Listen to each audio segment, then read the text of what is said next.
You joined the Marines, bruh, and let's talk about it. You were born and raised in Harrisburg. You joined the Marines. What prompted you to go in the Marines, man?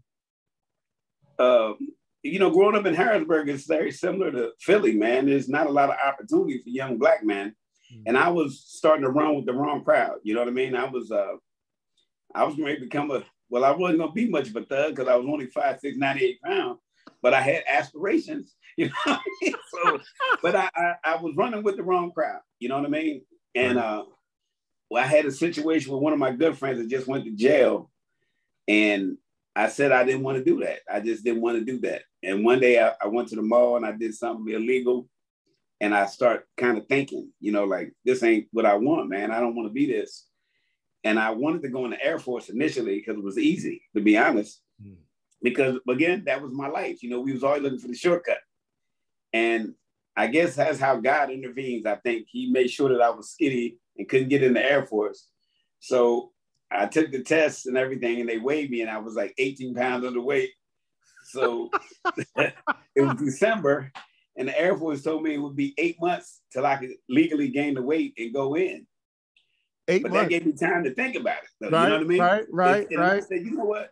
I need to change, man. I need to challenge myself. Right. And the Marine Corps was that challenge. So I said, here I am. So to go in the Marines, I had to make it to 108. So I had to gain 10 pounds.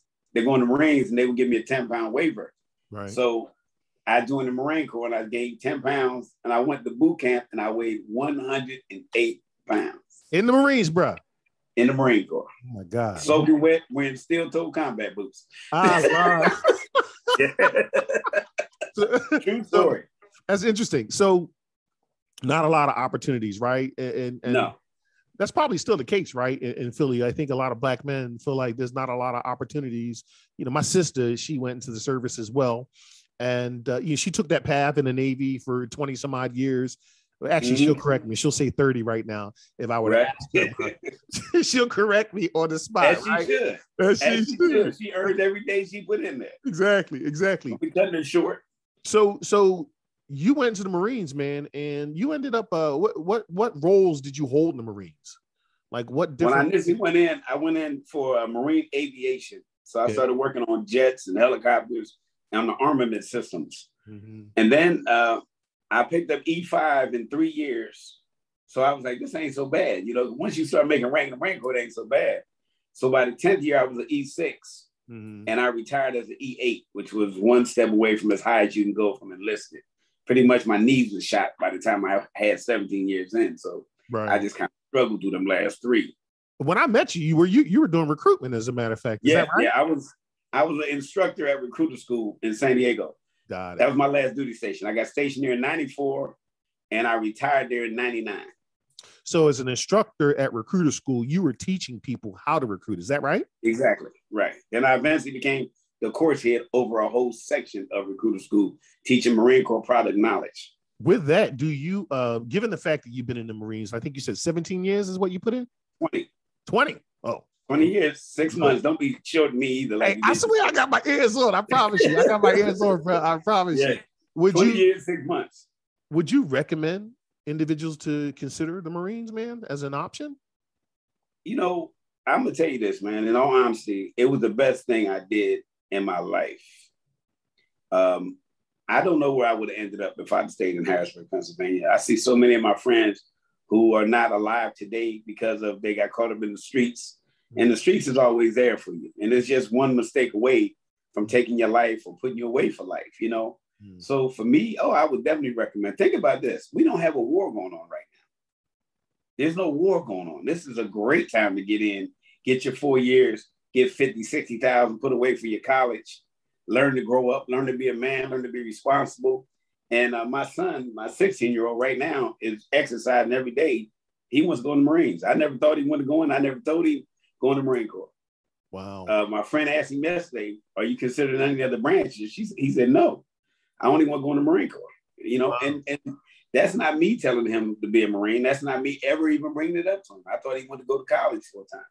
But I also told him I would not say not do it because it worked for me. Yeah. But again, he's not me and he has to be dedicated to it because it could be a bad experience if you're not. Yeah. And that's important. But I highly recommend it. you make a valid point. Oftentimes parents can push their kids into going to service, going to service, going to service. But if it's really not the I'm going to say young adults decision, it can go really bad, right? It can go really very bad, because they're going to kick your butt, and you're going to have to dig in deep and say to yourself, why am I here?